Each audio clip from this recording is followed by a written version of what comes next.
बिस्मिल्लाहिर्रहमानिर्रहीम। आज जो हमारा टॉपिक है that is tabs and groups. अच्छा, आप जानते हैं कि ये टैब्स हैं हमारे home, insert, page layout, formulas, these are the tabs. और ये जो है हमारे रिबन्स कहलाते हैं। ठीक है ना, ये जो पोर्शन है ये सारा हमारा रिबन्स का है। Whereas insert is a tab. अगर मैं इंसर्ट को क्लिक करूं तो ये उसके डिफरेंट रिबन्स हैं। ठीक है ना, टेबल्स। होम में अगर मैं आ जाऊं तो ये सारे उसके clipboard, font, alignment, these are the this area is called ribbon. Now आज हम देखेंगे कि हम कस्टमाइज टैब्स कैसे क्रिएट कर सकते हैं। अच्छा, इसमें हम ये जो फंक्शन है हमारे पास, ये बहुत यूज़फुल है उस वक्त कि जब आप बहुत ज़्यादा किसी कमांड्स का यूज़ कर रहे हैं, आपको बार बार शिफ्ट करने पड़ते हैं टैब, तो आप कस्टमाइज टैब बना लें या अपनी मर्जी का कोई टैब बना लें। तो लेट्स सी, देखते हैं इसको कैसे हम कर सकते हैं। हमने फाइल में क्लिक किया, देन ऑप्शंस। ऑप्शंस में आपको नज़र आ रहा है कस्टमाइज रिबन। ठीक है, then click on customize ribbon. अच्छा, अगर आप इसमें देखें तो these are the main tabs. Home tab, clipboard, font आपको नज़र आ रहा है। ये देखिए क्लिपबोर्ड और दिस वन इज फॉन्ट। ठीक है ना, आगे जाके अलाइनमेंट है, नंबर्स हैं, तो ये सारे इसमें मौजूद हैं। अब अगर मैं क्लिपबोर्ड को क्लिक करूं तो ये एक्सपेंड हो जाएगा।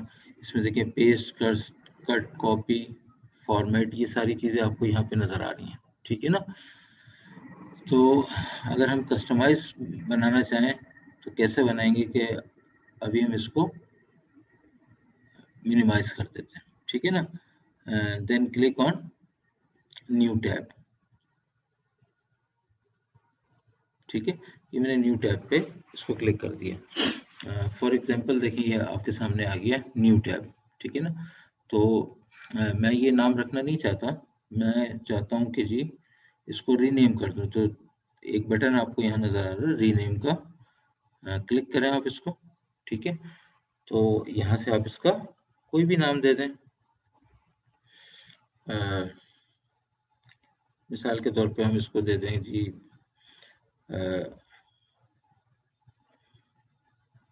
मोस्ट यूज्ड या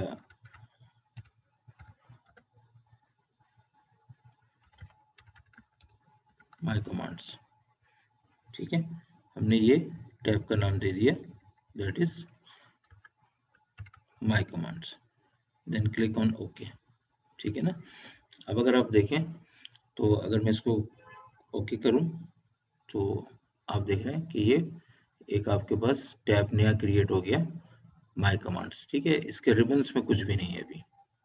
फॉर एग्जांपल मैं दोबारा जाता हूँ फाइल में, ऑप्शंस, कस्टमाइज रिबन।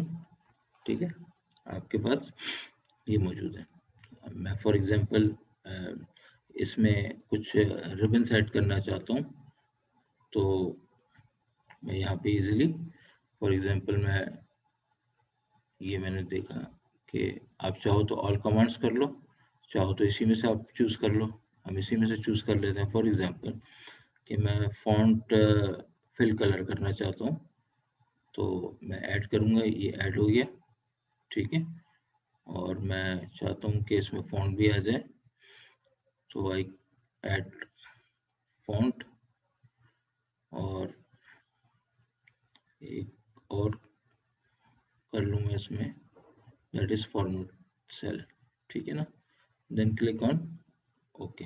ठीक है, अब अगर हम देखें इसको तो माय कमांड में अगर मैं ये बहुत ज़्यादा यूज़ करता हूँ तो मैं एक अपना रिबन क्रिएट कर सकता हूँ, ताकि मुझे शिफ्ट ना करना पड़े चीज़ों को, टैब्स को शिफ्ट ना करना पड़े। ठीक है, मुख्तलिफ जो यूज़फुल आपकी जो जो मोस्ट यूज्ड जो इस्तेमाल होती हैं वो हम इसमें माय कमांड्स में, या आप अपनी तरफ से कोई भी नाम रखें, उसमें आप ये डिफरेंट एक नया रिबन बना सकते हैं। ठीक है ना,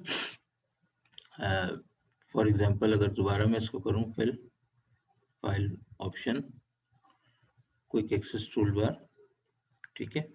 तो हमारे पास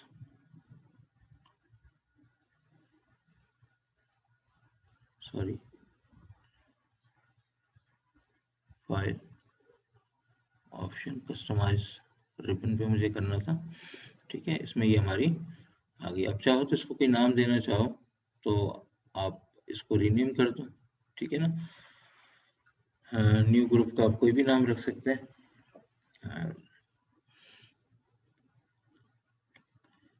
इसको मैं लिखता हूँ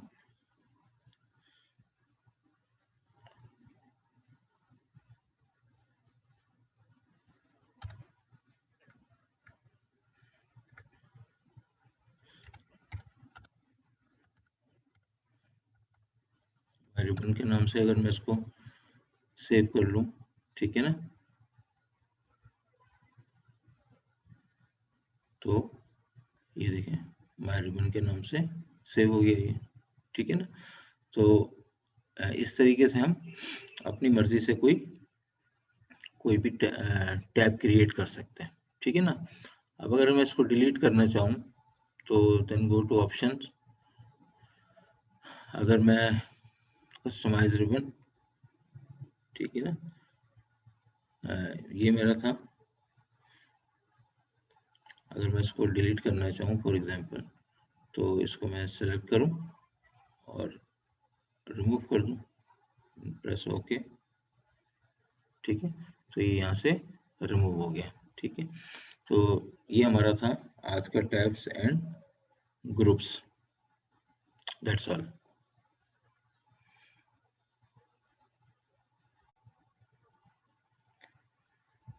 बिस्मिल्लाहिर्रहमानिर्रहीम। आज हम देखेंगे फार्मूला टैब्स की कुछ टूल्स देखेंगे, जिसको हम कह सकते हैं कि these are the audit tools. Now ये कोई डेटा है हमारे पास जो हमने पहले से बना के रखा हुआ, दैट इज प्रोडक्ट नेम है। कुछ हमने प्रोडक्ट्स नेम ऐसे रैंडमली लिख लिए और इसकी क्वांटिटीज, प्राइस, और ये टोटल है और ये टैक्स है।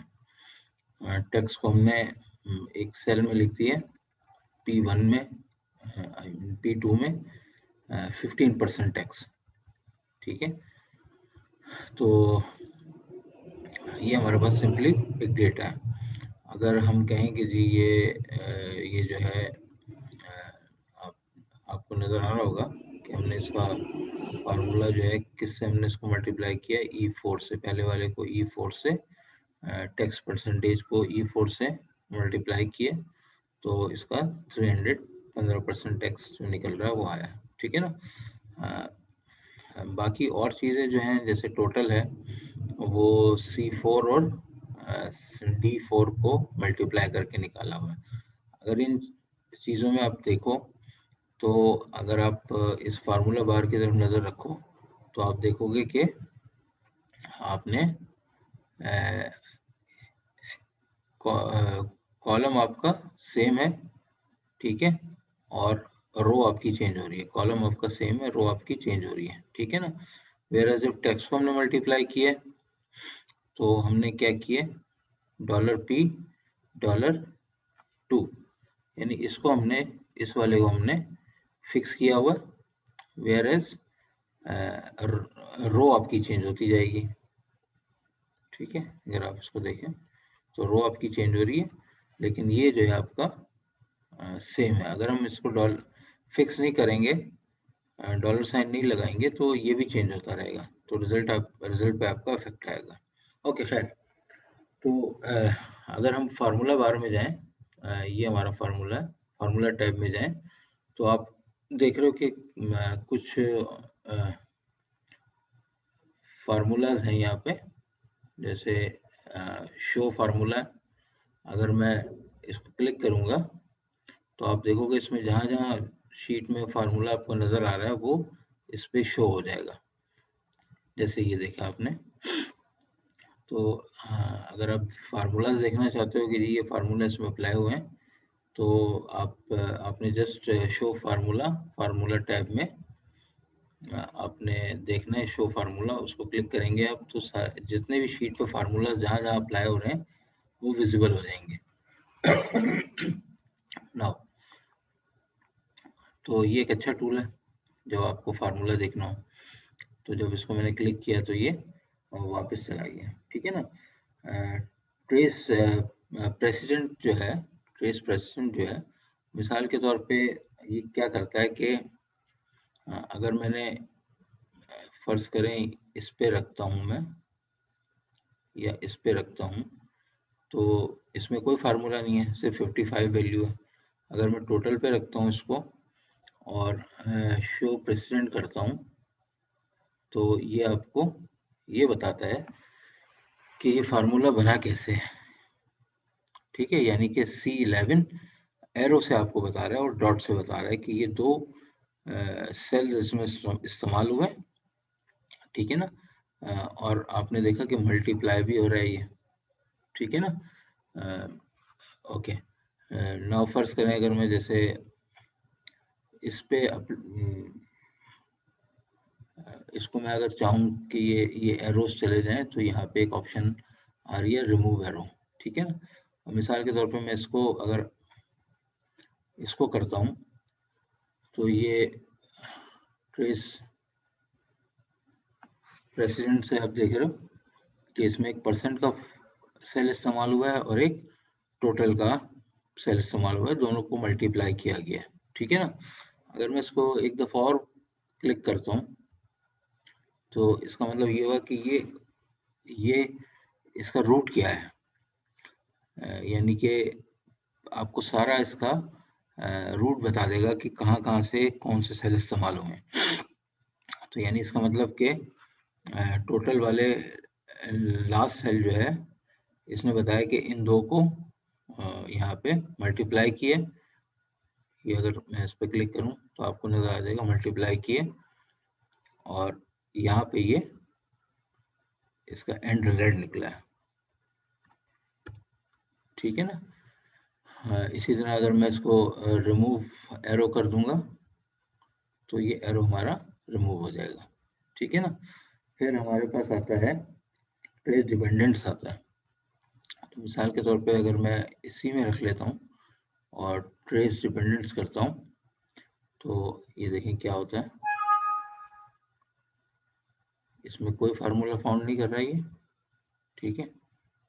अगर मैं इसमें करता हूँ तो ये बता रहा है ट्रेस डिपेंडेंट, ये बता रहा है कि ये फार्मूला ये सेल कहाँ पे इस्तेमाल हो रहा है, वो जगह आपको बता देगा, मुख्तसर बात ये, ठीक है ना। तो अगर आप चाहते हो कि ये पता चले कि ये सेल किस जगह पे इस्तेमाल हुआ है पूरी शीट में, तो ये आपको एरो की से उस तरफ ले जाएगा जहाँ पे आपने इस्तेमाल किया। मिसाल के तौर पे अगर मैं इस पे क्लिक करता हूँ और ट्रेस डिपेंडेंट को क्लिक करता हूँ तो आप देखो ये आपको बता रहा है कि ये यहाँ पे इस्तेमाल हुआ है ये वाला सेल, ठीक है ना। तो ट्रेस डिपेंडेंट से क्या होता है, शो करता है where this cell used in which cell, किस सेल में ये इस्तेमाल हुआ है, ठीक है ना। इसी तरह से एक हमारे पास फार्मूला है फंक्शन टेक्स्ट का, ठीक है। फंक्शन टेक्स्ट क्या करता है, फंक्शन टेक्स्ट क्या करता है कि आपको टेक्स्ट की सूरत में वो फार्मूला दिखा देता है, ठीक है ना। अगर आप चाहते हो कि इनमें क्या क्या फार्मूलाज यूज हो रहे हैं तो फॉर एग्जांपल मैं is equal to formula text आ गया आपके पास, डबल क्लिक किया, कोटेशन में किसका फार्मूला देखना चाहते हो, इसमें क्या फार्मूला इस्तेमाल हुआ है, ये आपने सेल एड्रेस दिया इसको और ब्रैकेट क्लोज कर दिया, एंटर करोगे तो आप देखोगे कि जो जो फार्मूला इस सेल में इस्तेमाल हो रहा है यानी E4 में इस्तेमाल हो रहा है वो उसने टेक्स्ट की सूरत में यहाँ पे आपको शो कर दिया। अब अगर आप इसको देखो तो ये दोनों फार्मूलाज सेम है, ठीक है ना। अगर इस सेल को देखो, ये देखो $P$2 मल्टीप्लाइड बाई $E4 और इसमें अगर आपने देखना चाहते हो तो यहाँ नजर आएगा आपको $P$2 मल्टीप्लाइड बाई E4, ठीक है ना। अगर मैं इसको कॉपी कर दूं और नीचे तक पेस्ट कर दूं तो इस पूरी एफ के ये आपने जितने भी फार्मूला इस्तेमाल किए ये टेक्स्ट की सूरत में आपको नजर आ जाएंगे, ठीक है ना। तो इसका फायदा ये कि आप फौरन देख सकते हो कहीं कोई एरर तो नहीं है आपके पास, कहीं एरर आ रहा है तो आप पूरी किसी भी कॉलम में रफली उन फार्मूलाज को फार्मूला टेक्स्ट के थ्रू लिखो, इस फंक्शन को इस्तेमाल करो और देखो कहाँ पे मिस्टेक हो रही है आपसे, ठीक है ना। तो ये भी एक बड़ा यूजफुल टूल है। अच्छा, फॉर एग्जांपल ये एक फार्मूला है that is equal to 5 multiplied by 2 plus 15 minus 4 divided by 2। तो ये जो है ये इसको इवेल्युएट करना फार्मूला को, ये किस तरीके से सॉल्व हुआ है, ठीक है ना। फॉर एग्जांपल इसमें अगर आप देखो तो मैंने यही सेम फार्मूला यहाँ पे अप्लाई किया है, ये देखें आपके सामने, और जब मैंने इसको एंटर किया तो ये क्या आ गया 23 इसका आंसर है। ये 23 आंसर आया कैसे, ठीक है ना। तो ये आपका एक टूल है इवेल्युएट फार्मूला। अगर मैं इसको क्लिक करता हूँ तो ये आपके सामने फार्मूला आ जाता है, सही है। और अगर इसको आप देखो और से देखो तो 5 मल्टीप्लाई 2 के नीचे अंडरलाइन किया है, तो इसका मतलब ये सबसे पहले इसको मल्टीप्लाई करेगा। तो इवेल्युएट का बटन आप क्लिक करोगे फिर ये अंडरलाइन कर देगा, इसका मतलब 10 प्लस 15 को ये ऐड कर रहा है, तो इसने ये इसको ऐड कर दिया। अब ये क्या दिखा रहा है 4 डिवाइडेड बाय 2, यानी कि 4 को 2 से डिवाइड करेगा तो ये आ जाएगा, ठीक है। इसका मतलब 25 माइनस 2 23, ठीक है ना। तो इस तरीके से आप किसी भी फार्मूले को देख सकते हो कि कैसे वो इवेल्युएट होता है। ये बॉडमास के रूल के मुताबिक जो है इस तरीके से ये सॉल्व होगा, ठीक है ना। तो इसको आप ये टूल्स थे कुछ हमारे पास जिनसे हम फार्मूले को देख सकते हैं कि किस तरीके से सॉल्व हुआ है, ठीक है। That's all.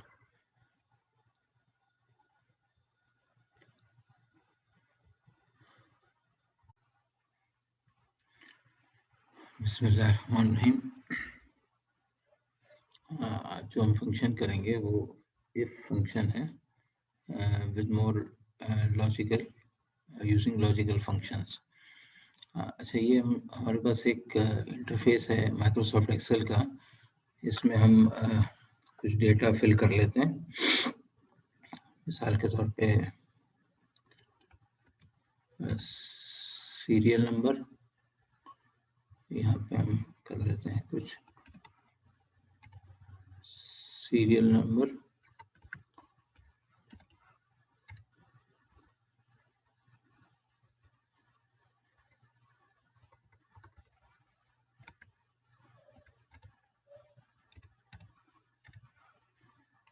this is roll number,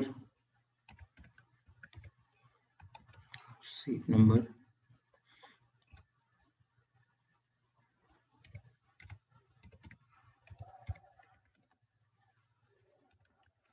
student names,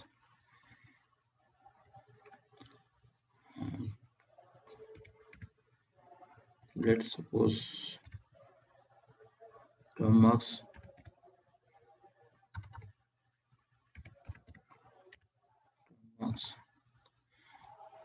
term marks जो है वो let's suppose हम कहते हैं कि जी ये 40 में से हैं, 40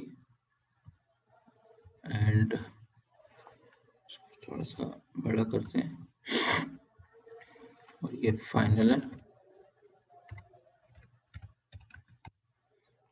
लेट्स सपोज ये 60 मार्क्स हैं and that is total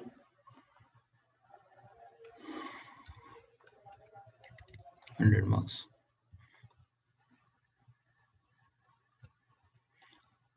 serial number हम करते हैं जी 1 2 और हैंड फिलिंग से इसको फिल कर लेते हैं और लेट्स सपोज दिस इज 1 2 3 4 5, ये सीट नंबर है, इसको भी हम फिल हैंडल से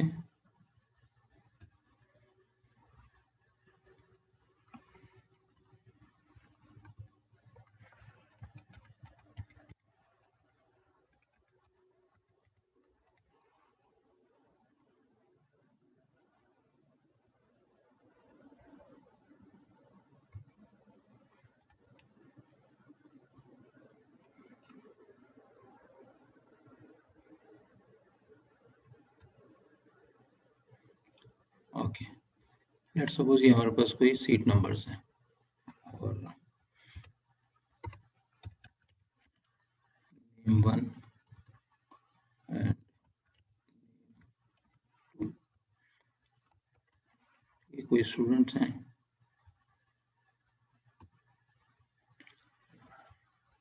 40 में से मार्क्स देने 30, 23, 33, 26,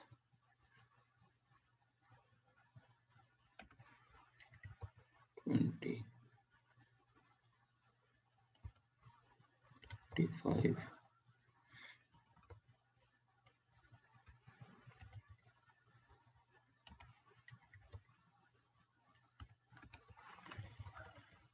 लेट्स सपोज हमने ये कोई मार्क्स दे दिए स्टूडेंट्स को, सेंटर कर लेते हैं और ये हमने 60 में से देने हैं।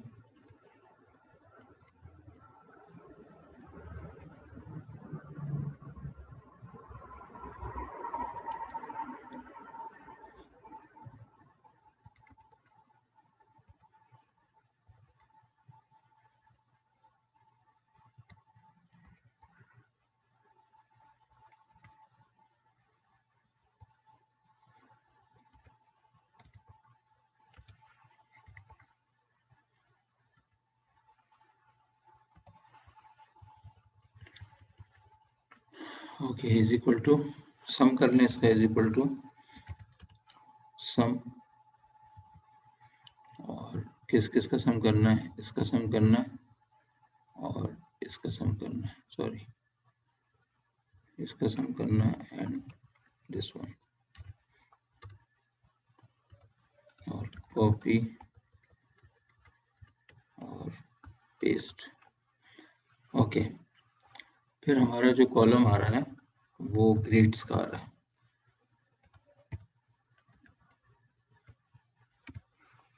ग्रेड, ठीक है।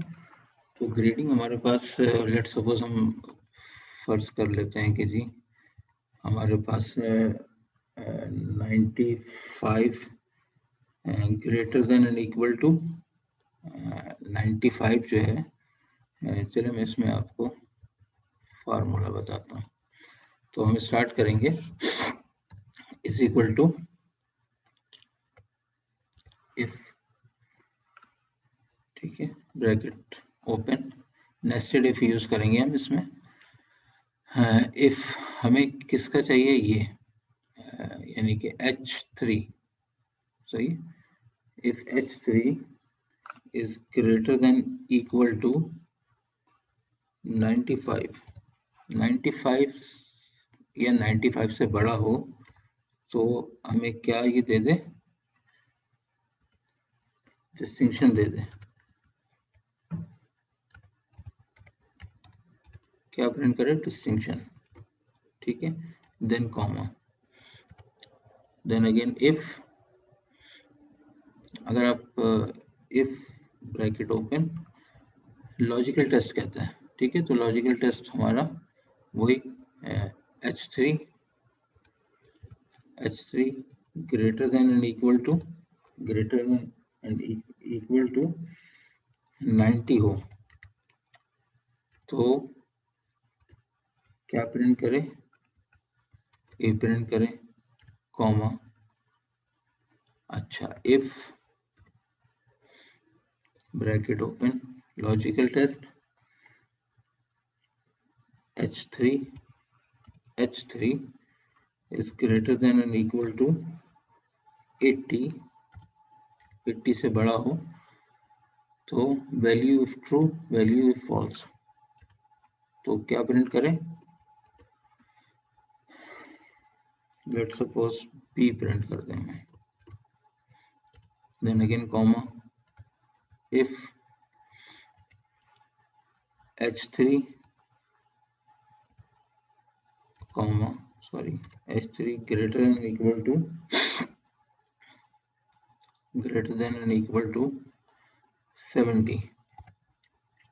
70 हो तो क्या प्रिंट करें, C प्लस प्रिंट कर दे, comma if, again if h3, sorry, if h3 is greater than and equal to, किसके हो, 60 के हो, तो क्या प्रिंट करें, सी प्रिंट कर दे, ग्रेड सी प्रिंट कर दे, ठीक है ना। और if h3 comma sorry less than and equal to 60 से कम हो अगर फॉर एग्जांपल, तो क्या प्रिंट करें, फेल प्रिंट कर दे हमें, ठीक है ना। और हम इस तरीके से इसका, हाँ देखें, अब अगर इस पूरे इसको देखें तो हमने ये इसमें ग्रेडिंग का क्राइटेरिया रखा है कि अगर 95 या 95 से बड़ा हो तो डिस्टिंक्शन रखें, अगर 90 और 90 से बड़ा हो, ऑफ कोर्स 90 से बड़ा, 90 और 90 से बड़ा का मतलब ये हो गया कि 94 तक लेगा, क्योंकि पिछली कंडीशन में आपने 94 और 95 और 95 से अबव ग्रेटर देन के लिए डिस्टिंक्शन रखा है। अगली कंडीशन वो क्या चेक करेगा कि H3 जो है वो, ये 17.8 जो है वो greater than and equal to अगर 90 होगा तो वो ए प्रिंट करेगा, पिछली कंडीशन वो चेक कर चुका है पहले। इसी तरह से if H3 greater than and equal to 80, इसका मतलब 80 से लेके 89 तक वो चेक करेगा, ठीक है। अगर ये कंडीशन ट्रू होगी तो बी प्रिंट कर देगा। If H3 is greater than equal to 70, इसका मतलब 70 से लेके 79 तक चेक करेगा, अगर ये कंडीशन ट्रू होगी तो सी प्रिंट कर देगा। और if H3 is greater than equal to 60, यानी 60 से लेके 69 तक चेक करेगा तो सी प्रिंट करेगा। और if H3 less than and equal to, ठीक है, ये लेस देन हो जाएगा, ठीक है ना, this is not equal to, 60 से कम होगा तो वो क्या प्रिंट करेगा आपके लिए, फेल प्रिंट कर देगा, ठीक है ना। फिर हम ब्रैकेट क्लोज करेंगे, हमने जितने ब्रैकेट ओपन किए हैं उतने ही क्लोज करेंगे, यानी कि अगर हमने यहाँ पे शुरू किया है 1 1 2 3 4 5 6, तो 6 ही क्लोज किए जाएंगे ब्रैकेट्स, ठीक है ना। तो मैं करता हूँ 1 2 3 4 5 6, ठीक है। अब मैं इसको एंटर प्रेस करता हूँ तो इसने सी प्लस प्रिंट कर दिया, ठीक है ना। तो ये इसने 70 से 78 ठीक प्रिंट किए, ठीक प्रिंट किए, ठीक है ना। तो अब हम करेंगे इसको कॉपी करेंगे और नीचे पेस्ट कर देंगे, ठीक है। तो इस तरीके से अगर हम देखें इसको तो ये हमारे पास इसने रिजल्ट दे दिए हमारे। अच्छा, अगर हम इसको किसी को भी चेंज करना चाहें, मिसाल के तौर पे ये 35 है और इसको हम 35 से हम इसको 58 करते हैं अगर, तो ए बन रहा है अभी भी, ठीक है। और अगर मैं इसको 38 कर दूं तो देखिए डिस्टिंक्शन इसने कर दिया, ठीक है ना। तो फार्मूले का ये फायदा होता है कि आप जब भी चेंज करते हैं तो वो एंड रिजल्ट में आके आपको चेंज कर देता है, ठीक है ना। चलो फॉर एग्जांपल मैं अगर चाहता हूँ कि इसमें जो है हम एक इंसर्ट कर दें,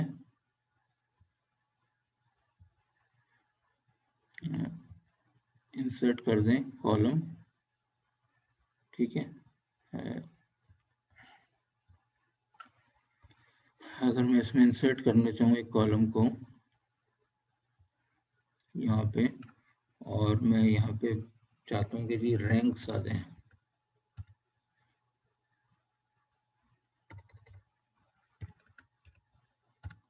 रैंक कौन फर्स्ट है, कौन सेकंड है, कौन थर्ड है, इस तरीके से।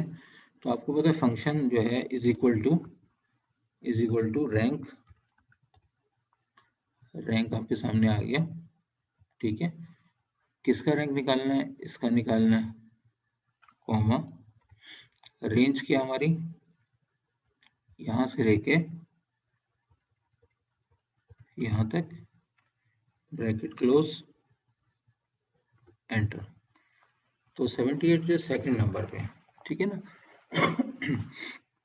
ना अब अगर हम इसको कॉपी करें और पेस्ट करें तो आप देखोगे कि इसने सही रिजल्ट नहीं दिए बाकी के, ठीक है। ये 2 जो है 2 दफा आ रहा है, 3 दफा आ रहा है, तो ठीक है। तो इसका मतलब ये इसने रॉन्ग आंसर दिए हैं। तो अगर हम चाहते हैं कि जी ये सही आंसर्स हों, तो आपको याद होगा कि सेल रेफरेंस आपको याद होगा। अगर मैं इसमें दोबारा से रैंक इक्वल साइन नहीं लगाया मैंने, इज इक्वल टू रैंक, और मैंने इसको डबल क्लिक किया, मुझे रैंक किसका चाहिए, इसका चाहिए, ठीक है, कॉमा मुझे रेंज चाहिए H3 से कहाँ तक, H12 तक। ब्रैकेट को मैंने क्लोज कर दिया, ठीक है। नाउ इसमें प्रॉब्लम क्या था कि ये H3 तो ठीक है, सही, इस कॉलम की बात हो रही है। जब हम इसको नीचे कॉपी पेस्ट करेंगे तो H तो चेंज होते रहेंगे ये, ठीक है ना। मैं आपको अभी दिखाता हूँ। और अच्छा H3 अगर मैं कर रहा हूँ, इसको सेंटर में मैंने क्लिक किया और F4 प्रेस किया, तो इसका मतलब ये हो गया कि H3 जो है वो लॉक हो गया, ठीक है ना। रो चेंज हो रही है ना कॉलम चेंज हो रहा है। इसी तरह से मैं इस पूरी रेंज को मैं जो है लॉक कर दूंगा। F4 प्रेस किया मैंने तो ये आ गया मेरे पास, सही। नाउ अब मैं इसको क्या करूं, एंटर करता हूं, तो ये सेकंड नंबर ये मुझे बता रहा है। ये मैंने ऊपर कर दिया इसको, मैंने यहाँ पे करना चाहिए था, ठीक है ना। तो यहाँ पे मैं लिख दूं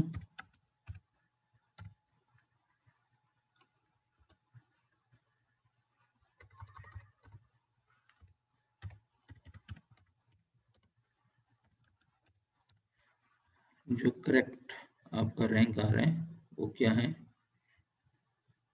ओके। अब मैंने इसको कॉपी किया, कॉपी देन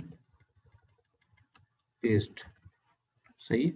अब आप देखोगे कि ये जो है वो सही रैंक बता रहा है। इसमें कोई भी डुप्लीकेशन एक आ रही है हमारे पास, डुप्लीकेशन, ठीक है ना। वो इस वजह से आ रही है कि हमने ऊपर से इसको नीचे कॉपी किया है, ठीक है। और H5 है ये, H5, ठीक है। और S3, हाँ $3, ये असल में करेक्शन इसमें ज़रूरी है। Let me is equal to rank, मुझे रैंक किसका चाहिए, इसका चाहिए, ठीक है, कॉमा रेंज मुझे क्या बतानी है उसको, यहाँ से लेके यहाँ तक की, ठीक है, ब्रैकेट क्लोज। अब मैं क्या करूँगा कि मैं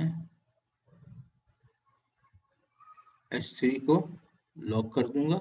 सिमिलरली कहाँ तक लॉक कर दूंगा, H12 तक, ठीक है ना। अब मैं इसको एंटर करता हूँ तो ये सेकंड दे रहा है। नाउ कॉपी एंड पेस्ट,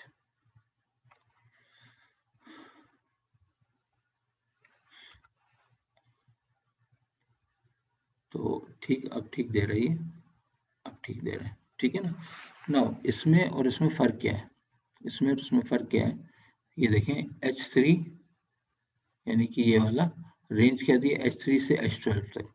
अब जब मैं इसको नीचे लेकर आता हूँ तो H4 और H4 से H13, यानी कि वो क्या कर रहा है, H4 से H13 की रेंज ले रहा है।